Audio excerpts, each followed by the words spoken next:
ការអនុវត្តគំរូកសិអេកូឡូស៊ីក្នុងផលិតកម្មដំណាំស្វាយតើលោកអ្នកយល់យ៉ាងណាប្រសិនបើធម្មជាតិអាចជួយក្នុងការងារកសិកម្មរបស់លោកអ្នកបាន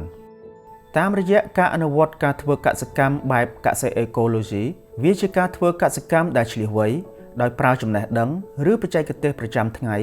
រួមផ្សំជាមួយនឹងលក្ខខណ្ឌធម្មជាតិនិងកាត់បន្ថយការប្រើប្រាស់សារធាតុគីមីឲ្យនៅតិចបំផុតវាជាវិធីសាស្ត្រដែលកសិករដាំស្វាយនៅកម្ពុជាអាចយកមកអនុវត្តបានលើសពីការដាំដំណាំស្វាយយកផលវាក៏ជាការកសាងនៅប្រព័ន្ធមួយដែលធ្វើឲ្យសុខភាពកាន់តែប្រសើរបង្កើនភាពធន់ជាងមុន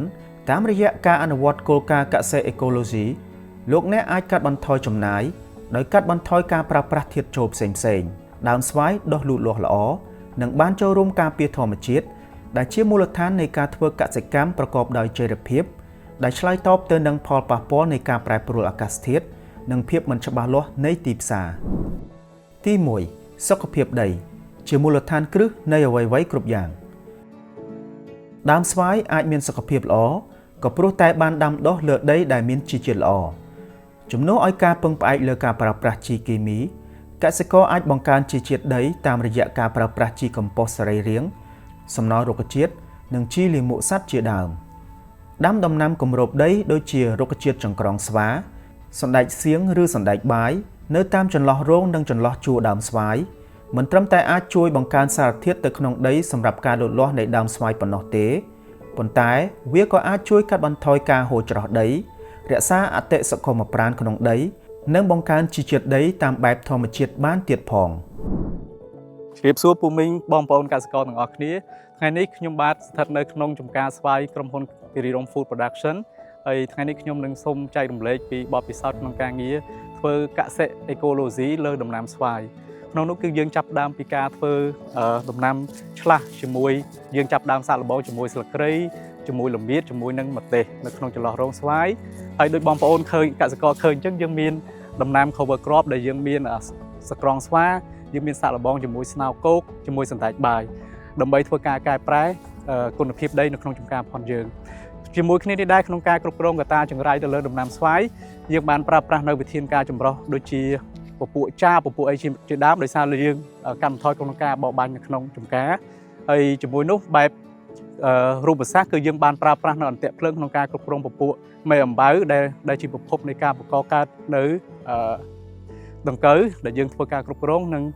មួយផ្នែកទៀតគឺយើងនៅតែតំបន់ណាដែលប្រឈមខ្លាំងយើងប្រើប្រាស់ថ្នាំគីមីក្នុងការគ្រប់គ្រងដូចគ្នាបាទហើយក្នុងការធ្វើការកែប្រែគុណភាពដីសម្រាប់ដំណាំស្វាយដូចបងប្អូនឃើញអញ្ចឹងគឺជាបច្ចេកទេសដែលពួកខ្ញុំចាប់ផ្ដើមធ្វើមានន័យថាបន្ទាប់ពីយើងប្រមូលផលស្វាយទៅគឺយើងធ្វើការតាក់តែងមែកអញ្ចឹងមែកដែលយើងបានតែងទាំងអស់គឺយើងយកមកដាក់នៅក្បែរគល់ហើយយើងប្រើម៉ាស៊ីនកិនកម្ទេចវាដើម្បីឲ្យ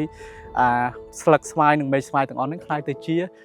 សំណល់ជីសរីរាង្គដើម្បីបង្កើតទៅដីវិញក្នុងការបង្កើនសារធាតុសរីរាង្គជាមួយគ្នានេះដែរដោយបងប្អូនឃើញអញ្ចឹងយើងមានសក្រងស្វាយើងដាំនេះគឺដើម្បីទី1បង្កើនជីវជាតិដីនិងទី2ពេលដែលវាដល់អាយុដែលយើងត្រូវប្រមូលផលគឺយើងប្រមូលផលដើមរបស់វានឹងទៅធ្វើជាជីកំប៉ុស្តដើម្បីយកមកដាក់នៅតាមគល់ស្វាយរបស់យើងវិញនេះមានន័យថាតាមរយៈការអនុវត្តការប្រើប្រាស់ជីកំប៉ុស្តឬសំណល់រុក្ខជាតិនានាព្រមគ្នាជាមួយនឹងការដាំដុះដំណាំឆ្លាស់លោកអ្នកអាចកែប្រែដីចម្ការឲ្យមានសុខភាពល្អនិងសម្បូរសារធាតុចិញ្ចឹមព្រមទាំងជួយការពាររចនាសម្ព័ន្ធដីដែលបង្កឡើងដោយគ្រោះធម្មជាតិលើសពីនេះដំណាំគម្របដីក៏អាចជួយបង្កើនសមត្ថភាពរក្សាសំណើមដីក្នុងចម្ការរបស់លោកអ្នកបានផងដែរទី2ការគ្រប់គ្រងទឹកគ្រប់ដំណក់សុទ្ធតែមានប្រយោជន៍សមត្ថភាពរក្សាទឹកបានគង់វង្សក៏ជួយបង្កើនប្រសិទ្ធភាពការប្រើប្រាស់ប្រព័ន្ធផ្គត់ផ្គង់ទឹកក្នុងចម្ការបានផងដែរការគ្រប់គ្រងចម្ការបានត្រឹមត្រូវដោយរួមបញ្ចូលជាមួយប្រព័ន្ធផ្គត់ផ្គង់ទឹកឆ្លាតវៃជួយសន្សំសំចៃការប្រើប្រាស់ទឹកនិងការពារប្រព័ន្ធឫសដំណាំពីការជន់លិចប្រព័ន្ធបង្ហូរទឹកល្អ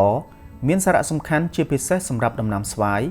វាជួយការពារដំណាំពីការជាំទឹកដែលជាមូលហេតុបំផ្លាញឫសនិងធ្វើឲ្យដើមស្វាយលូតលាស់មិនបានល្អ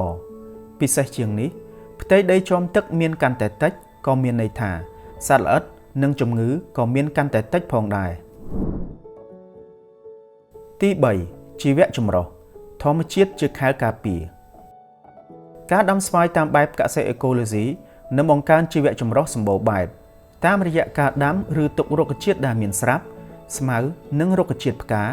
វាជាវិធីសាស្ត្រមួយដែលអាចទាក់ទាញពពួកសត្វក្រេបលំអងនិងពពួកសត្វស៊ីសត្វល្អិតចង្រៃជាអាហារដូចជាសត្វស្លាបពីងពាងនិងសត្វអណ្ដើកមាសជាដើមវត្តមានសត្វមានប្រយោជន៍ទាំងនេះគឺជាសម្ព័ន្ធមិត្តដែលជួយថែរក្សាតុល្យភាពលូតលាស់របស់ដំណាំនិងជួយកាត់បន្ថយការពឹងផ្អែកខ្លាំងទៅលើការប្រើប្រាស់ថ្នាំសម្លាប់សត្វល្អិតទី4ការគ្រប់គ្រងសត្វល្អិតចង្រៃវិធីសាស្ត្រតាមបែបធម្មជាតិជំនួសឲ្យការកម្ចាត់សត្វល្អិតដោយប្រើសារធាតុគីមីខ្លាំងកសិករដែលអនុវត្តការដាំដុះតាមបែបកសិអេកូឡូស៊ីអាចប្រើប្រាស់ថ្នាំបណ្ដេញសត្វល្អិតតាមបែបធម្មជាតិនិងតាមរយៈសត្វមានប្រយោជន៍ដែលមានវត្តមាននៅក្នុងចម្ការរុក្ខជាតិមួយចំនួនដូចជាខ្ញីរមៀតនិងស្លឹកគ្រៃអាចដាំនៅក្រោមដើមស្វាយដើម្បីជួយបណ្ដេញសត្វល្អិតចង្រៃ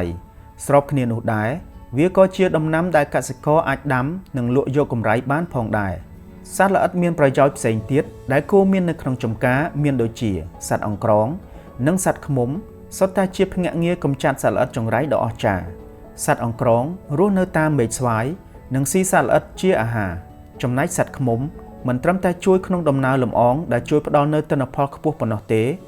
តែថែមទាំងផ្ដល់ជាសញ្ញាអំពីប្រព័ន្ធអេកូឡូស៊ីមួយដែលមានសុខភាពល្អនិងតុល្យភាពទោះបីជាយ៉ាងនេះក្តីភ្នាក់ងារកម្ចាត់សត្វល្អិតទាំងនេះងាយទទួលរងគ្រោះពីសារធាតុគីមីដោយហេតុនេះកសិករគួរជៀសវាងការប្រើប្រាស់ថ្នាំគីមីសម្លាប់សត្វល្អិតឬមួយការប្រើប្រាស់ត្រូវតែមានការប្រុងប្រយ័ត្ននិងស្របតាមបច្ចេកទេសបំផុតក្នុងការធ្វើកសិកម្មតាមបែបកសិអេកូឡូស៊ីព្រោះសារធាតុទាំងនោះនឹងសម្លាប់សត្វល្អិតមានប្រយោជន៍ទាំងអស់ដែលមាននៅក្នុងចម្ការរាល់ការប្រើប្រាស់ថ្នាំសម្លាប់សត្វល្អិតគួរតែប្រឹក្សាជាមួយអ្នកជំនាញឲ្យបានត្រឹមត្រូវការធ្វើកសិកម្មដំណាំស្វាយតាមបែបកសិអេកូឡូស៊ីជាការអនុវត្តលើសពីបច្ចេកទេសវាគឺជាផ្នត់គំនិតដែលផ្ដល់តម្លៃឲ្យធម្មជាតិនិងចាត់ទុកធម្មជាតិជាដៃគូកសិកម្មដែលមិនមែនជាអ្នកបង្កើតបញ្ហានោះឡើយដោយអនុលោមតាមការអនុវត្តមួយចំនួនក្នុងគំរូកសិអេកូឡូស៊ីដូចជាទី1ការបង្កើនគុណភាពដីទី2ការដាំដំណាំឆ្លាស់និងដំណាំគម្របដីទី3ការគ្រប់គ្រងទឹកប្រកបដោយប្រសិទ្ធភាពទី4ការអភិរក្សជីវៈចម្រុះទី5ការគ្រប់គ្រងសត្វល្អិតចង្រៃតាមបែបធម្មជាតិនឹងជួយឲ្យដំណាំស្វាយមានសុខភាពល្អកាត់បន្ថយការចំណាយរកប្រាក់ចំណូលបន្ថែមពីដំណាំគម្របដីក៏ដូចជាជួយការពារចម្ការពីការបំផ្លាញដោយសត្វល្អិតចង្រៃសូមគិតថាកាលណាយើងការពារធម្មជាតិនិងគិតគូរពីសុខភាពដីដាំដុះពីឥឡូវនេះនោះធម្មជាតិនឹងហុចផលដល់កូនចៅជំនាន់ក្រោយរបស់យើងរួមគ្នាដើម្បីជីវភាពកសិករកាន់តែប្រសើរជោគជ័យចាប់ផ្ដើមពីស្វាយមួយផ្លែ